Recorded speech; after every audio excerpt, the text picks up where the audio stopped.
ምናልባት የማሸነፍ ዕድል ካጋጠመኝ መስከረም ፓርላማ ደግሜ ያገኛቸዋለሁ።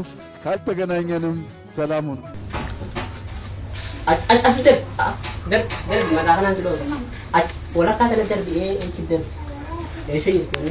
ማንም እንደሰጋው ሳይሆን ሰላማዊ ምርጫ በኢትዮጵያ የሚደረግና ያሸነፈ ወይም ያሸነፉ ፓርቲዎች በተለይ በአፍሪካ ቀንድ ምርጫ በጣም አስቸጋሪ ልምምድ ነው። አብይ አህመድ guutummaatti waan filamuu baadde aangoo gadhiisuuf qophiidha. Akkasumas ammoo fulbana irratti wal arguu dhabuu dandeenya. Nagaatti jechuun dubbatanii jiru. Filannoo biyyaalessaa Itoophiyaatiif diraamaawwan gurguddaa ashamaa kam jirtu daawwattootaaf hordoftoota Voice of Oromia bakka jirtanitti nagaan keenya isin haala qabu jenna. Turtii yeroo dheeraatiin booda deebinee dhufnee jirra. Egaa dhimma jabaaf dhufnee har'a guyyaa addaati Itoophiyaadhaaf. Itoophiyaan filannoo gaggeessaa jirti. Filannoo diraamaa hedduudhaan guutame. Filannoo torbaffaadha. Biyyattiin filannoo gaggeessaa jirtu kanaan miiliyoononni galmaanii akka filachaa jiran ibsaa jirti. Egaa filannoo kanaan wal qabate wantoota beekuu qabdan, waan hubachuu qabdan, dhugaa filannoo sana duuba jiru. Dubbii Abiy Ahmed dubbatan irratti waan jajjabaa qabannee dhufnee jirra. Filannoo fi waraana biyyattiitti gaggeeffamaa jiru. Dhuguma filannoon sun bilisamu waan jirurrattis waan beekuu qabdan. Gama biraatiin taajjabdoota keessaa Uhuruu Keenyaattaa filannicha irratti hirmaachuun yookaan filannoo sana taajjabuun filannoo kana haqa qabeessa gochuu danda'a kan juus waliin ilaalla. Abiy Ahmed yoo filatamuu baate maal ta'a kan jiru bal'inaan dhageessu. Dhimma kanarratti teenyee xiyyeeffannee mari'annaa. Isinis yaada qabdan gara koomentiitiin nuuf barreessaa.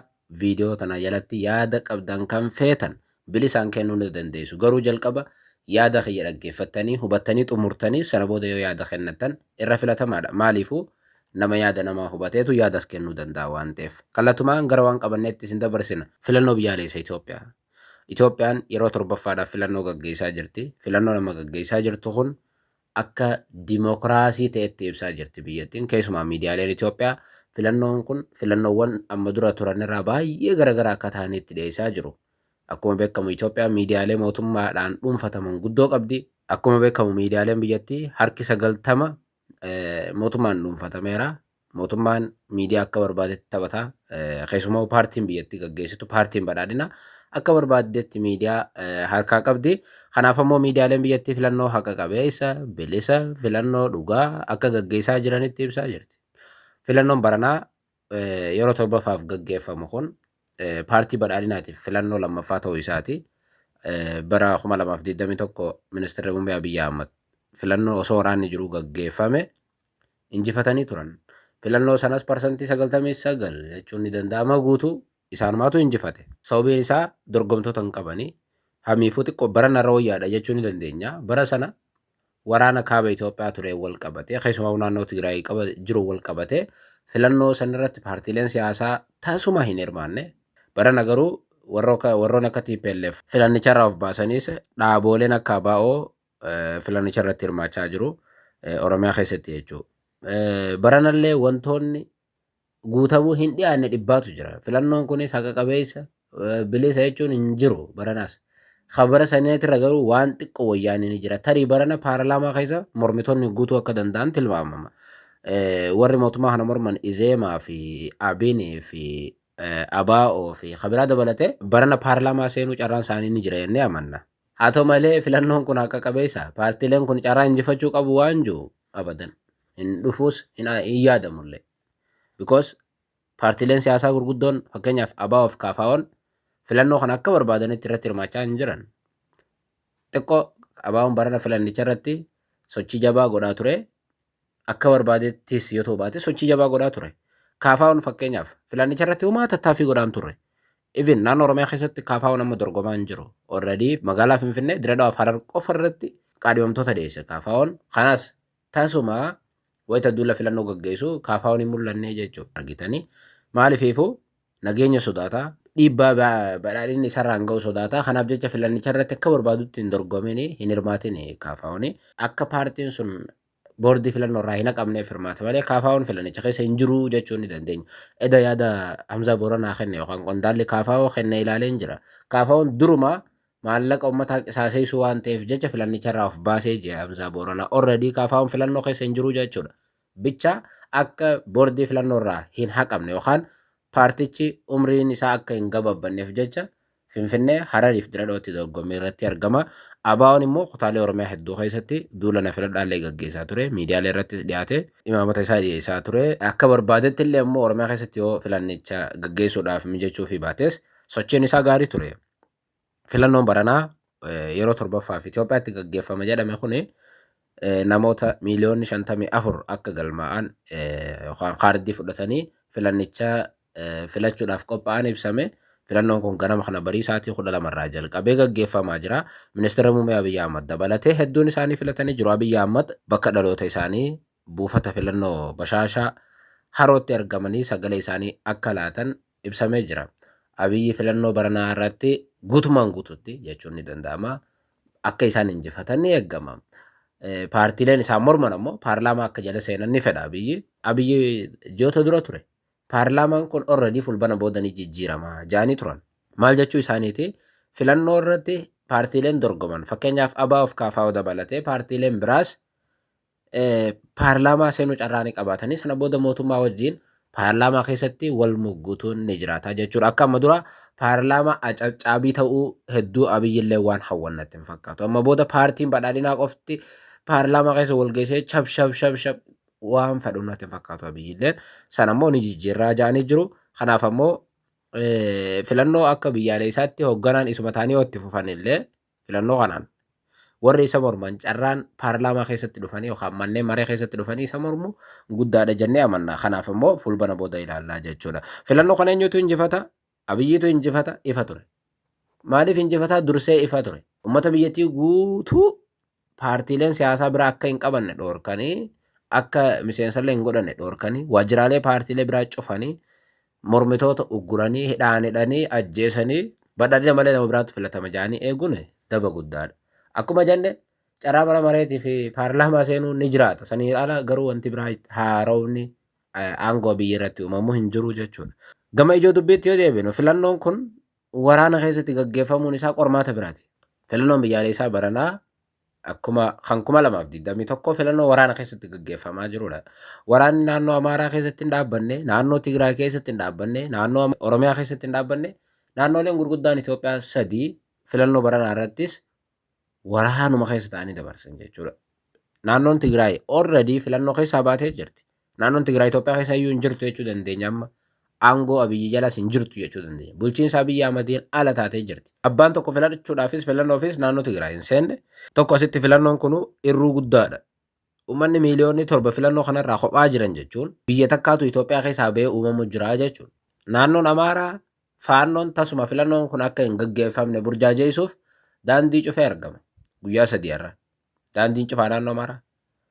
Bakkoota gareetti magaalaa Bahar Daar, Gondar, Walakkaa bakka akkasitti filannoon gaggeeffamuu danda'a ta'a. Kutaalee baadiyyaa guutuutti naannoo Amaaraa keessa filannoon hin jiru. Ajaansi Firaans Piraas amma dura gabaasee ture. Harki 80 faannoo harka jira naannoo Amaaraa.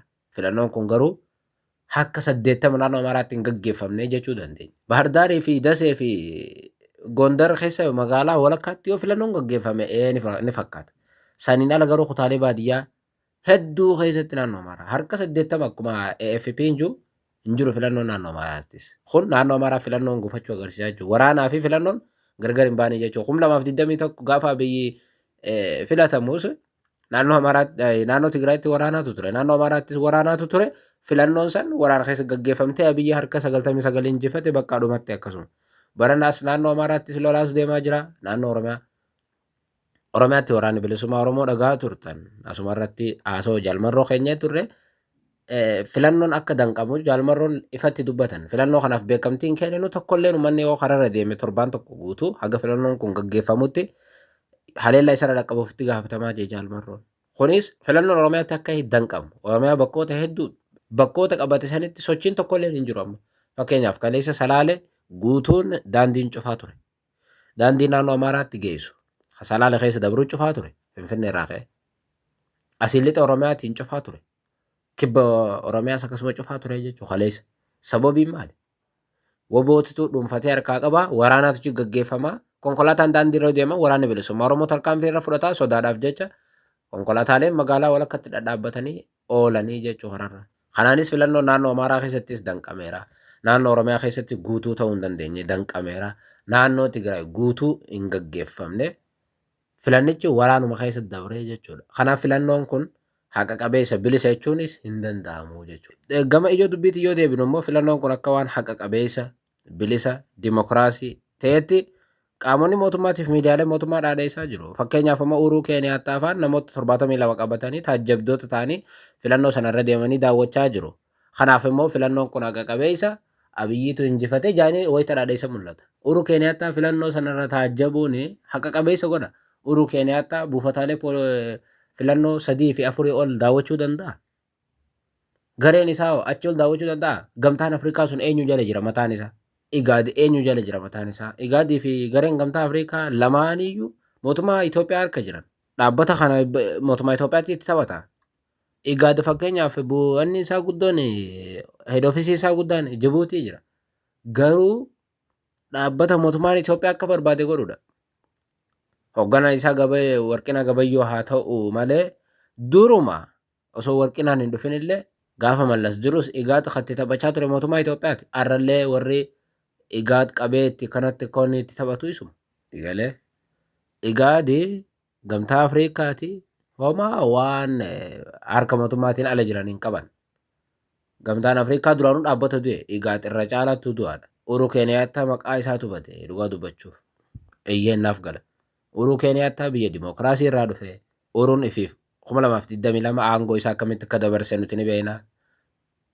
Filannoo gaggeeffamteen guutummaatti filannoo haqa qabeessa bilisaa Keeniyaatti gaggeeffamtee Ruutoodhaaf aangoo isaanii karaa nagaatiin dabarsanii har'a Uhuruu Keeniyaattaa biyya dimokiraasii Keeniyaarraa waan dhufeef filannoo Itoophiyaa dimokiraatiisuu hin danda'u.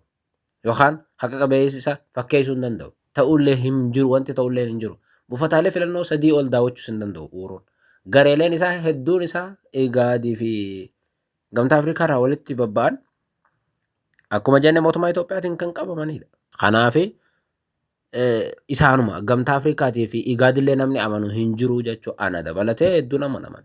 Kanaafuu Uhuruu Keeniyaattaatu filannoo sana daawwachaa jira, taajjabaa jira, ilaalaa jira. Kanaaf filannoon kun haqa qabeessa Abiyyiitu injifateettee natti himte dhugaa hin fakkaatu jechuudha. Uhuruu Keeniyaattaa bakkoota inni ilaaletti tarii dhugaan san jiraachuu danda'a. Eeyyeen sababiin isaa Uhuruun Keeniyaattaa akka uummata biraati miti. Fakkeenyaaf gamtaa Afrikaa miseensonni gamtaa Afrikaa Finfinnee jiran hedduun isaanii akkuma jenne harka mootummaa jiran. Uhuruun garuu harka mootummaa hin jiru dhugaadhaan bakkoota inni taajjabetti filannoo sana haqa qabeessa fakkeessuu ni yaalan yookaan hatuu dhiisuu ni yaalan. Sanarra ka dabre garuu Uhuruu Keeniyaattaa waan filannoo sana daawwateef yookaan ilaaleef wanti dimokiraateessu tasuma hin jiru. Wanti filannoo sana haqa qabeessa fakkeessu hin jiraatus. Kun fakkeessaa mootummaan Itoophiyaa miidiyaalee mootummaa Itoophiyaa dhiyeessanidha. Sanuma. Dhumarratti Abiy Ahmed filannoo kana akka waan haqa qabeessa bilisaa fi filannoo dimokiraasiitti yoonifiin aangoo barana yoonifiin filatamuu baadhee guutummaatti aangoo gadi hin dhiisaa. Fulbana booda wal arguu dhabuu dandeenya jedhanii wayita ibsa kennan ቪዲዮ ወይ አርጌ ጅራ ምናልባት የማሸነፍ እድል ካጋጠመኝ መስከረም ፓርላማ ደግሜ ያገኛቸዋለሁ። ካልተገናኘንም ሰላም ሁኑ። dhuguma akka isaan jaansan filannoon kun haqaan gaggeeffame bilisaan gaggeeffame osoo taajjabbiin dhugaa san jiraate ilaalamee biyya aangoo gadhiise waan gaarii ture. Because biyyattiin egaa inni aangoo qabatee takka nagaa taatee hin beektu waraanaaf isin adda baanii hin beekan. Filannoon kun ammoo akkuma jenne haqaas miti bilisaas miti. Paartiileen biraa injifatanii akkuma biyyoo kana Abiyyi aangoo gadhiise jaanii yaaduun ofiifuu daba ofirratti yaaduu fakkaata. Kanaaf immoo yaadni isaan kennan yoo fakkeessaaf ta'ellee dhugaa yoo qabaates garuu ni beekan filannoo sana akka qaamni biraa hin injifanne. Ni beekan qaamni biraa bilisaan filannoo sana osoo filatamees akka sagaleen hatamu Abiyyi ni beeka ifiisaa ta'e. Buufataalee filannoo hundarratti yaadni akka jiru Abiyyi ni beeka. Sanaaf immoo qoma dhiibee ani yoon filatamuu baadhees fulbana wal arguu dhabuu dandeenya. Yoon filatame immoo fulbana paarlaamaa irratti walitti dachaanaa jaanii kan dhaadataniif akka injifatan beekan. Diraamaa akkamii akka hojjetan beekan. Uummata biyyattii akkamitti akka paartiilee siyaasaa hidhanii harka isaaniitti deebisan beekan Abiyyi. Osoo paartiilee siyaasaa hidhuu dararuu dhiisanii waajjiraalees cufuu dhiisanii uummanni abbaa barbaade filate tarii carraan Abiyyi akkasitti dubbachuu sunuu hin jiraatu ta'a. Kanaaf immoo filannoo irratti Abiyyi ni kufa waan jaamu namuun eegu. Hin eegu filannoon dhugaa Itoophiyaa waan hin jirreef jecha isaanis akkasitti dhaadatan aangoo gadi hin dhiise jedhee hundaafuu filannoon haqa qabeessa taasifamee Abiyyi akkasitti aangoo gadhiisuus hin jiru. gaafuma rabbi jee yoo ta'e malee tarii akkuma isaan jaansan waggaa 10 booda inshaallah yoo rabbi jee aangoo isaanii daangeessanii abiyyi aangoo ta'e daangeessuudhaaf karoora qabna jaaniin jiru aangoo isaanii daangeessanii waggoota 10 booda tariidha sanu yoo aangoo gadhiisan I don't know sunuu gaafas illee akka karoora isaaniitti akka hubannutti tarii isaantu aangoo gadhiisa malee paartiin isaa biyyattii bulchuu akka itti fuftu yookaan ammoo CCM Taanzaaniyaa jechuudha akka paartii Taanzaaniyaa waggoota 50 dhufan paartiin isaa itti fufuu dandeessiin beekamu waan ta'u walumaan bullee ilaalla filannoon gaggeeffamaa jira abiyyi aangoo gadhiisuus hin jiru aangoon biyyatti fufa waan hafe ammoo yeroo biras walitti dachaana yeroo gaarii qabaadha ዘንድሮ ምርጫ በአፍሪካ ቀንድ የዲሞክራሲ ልምምድ የህዝብ ይሁንታ ለመለማመድ ያግዛል ብዬ አስባለሁ። በተለይ በአፍሪካ ቀንድ ምርጫ በጣም አስቸጋሪ ልምምድ ነው። ከኬንያ ምናልባት ከጅቡቲ ውጪ ብዙ የምርጫ ልምምድ የለም። ሶማሌ ሙከራዎች የተደረጉ ነው ያሉት። ከምዕራብ አፍሪካ ከደቡብ አፍሪካ ሲነጻጸር የምስራቅ አፍሪካ ሀገራት ወደ ዲሞክራሲያዊ ልምምድ እምብዛም አልገባንም። ያንን ለመማር የህዝብን ይሁንታ ለማድመጥ የህዝብን ፍላጎት ለመረዳት ያግዛል ብዬ አስባለሁ። እንዳያችሁት